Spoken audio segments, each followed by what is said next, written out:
Hi everyone, here's what's bothering me today. So, I touched on it a bit in the previous video about Milo Yiannopoulos absolutely having a meltdown on Parler. And I actually want to talk about that a bit more today and how that could be a very dangerous warning sign for America in the times ahead. I'll see if I can find a link to, some screenshots or something. But basically, Milo really lost it on Parler, talking about how, he gave everything for Trump. He risked his career, he lost his career and so much of his money and influence, but he believed in Trump and the promise it could represent for, a new conservative kind of America. He gave everything for Trump. And here he is, feeling burned and spurned. He's mad at the Republicans, and so he's resorted to, destroying the Republican Party as it stands. And again, while lots of us were reacting initially with, oh yeah, ha, ha, ha, ha, that's very funny, ha, ha. Oh, your tears are delicious, Milo. To quote the shirt that he loved to wear to trigger the libs or whatever he likes saying, he wore a shirt one time that said, just stop being poor. And so lots of people have been saying, Milo, have you tried to just stop being poor?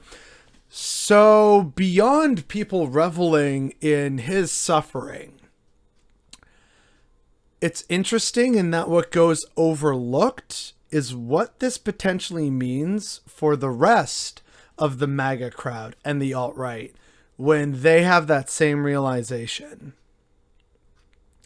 What happens when millions of Americans who, like Milo, felt that they gave everything to Trump and the Republicans, including hard times that they suffered through, but they felt that those tough times were necessary for the good of America and the party so that things could finally be set on the right track, or however they choose to view it? What happens when those millions of Americans finally wake up and realize that they've been had, that they've been fooled, that the Republican Party doesn't care about them, that Trump doesn't care about what they feel is their personal sacrifice for his potential victory?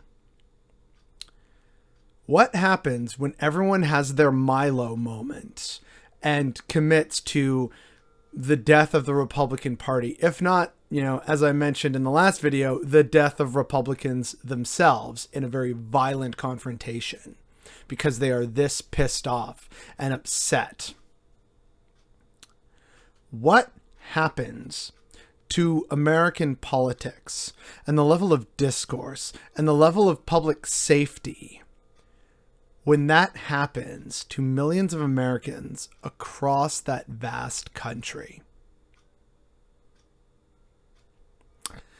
I don't think anything good happens when that finally comes to pass.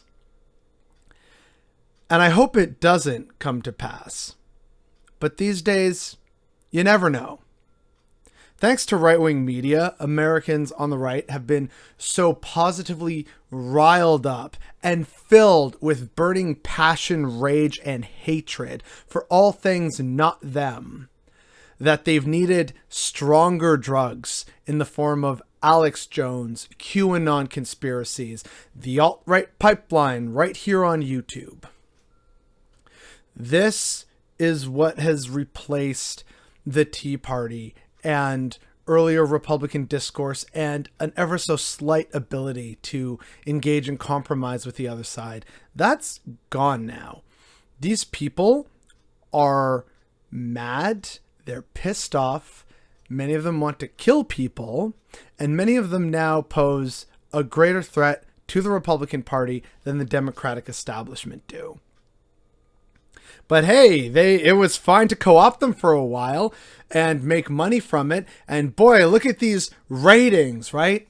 It was always about the money and the ratings and just fleecing millions of Americans of their money, their emotional stability, all for the sake of profit. This is the reaping of the bountiful harvest. Congratulations, America. I get, why people want to poke fun at Milo and others who are having a really hard time processing the truth and the state of things right now. I get it. I really do. But these are still very dark times. The fascists have not gone away. The Proud Boys are still standing by. The alt-right is still out there with their numbers, with their views, with their beliefs, and many of these people have guns and training. And many of them are your neighbors. But this is a very uncomfortable thought, and no one wants to think about what happens when the Republican Party is turned on by its own rabid base. And if they're willing to do that to their own potential party, what replaces that?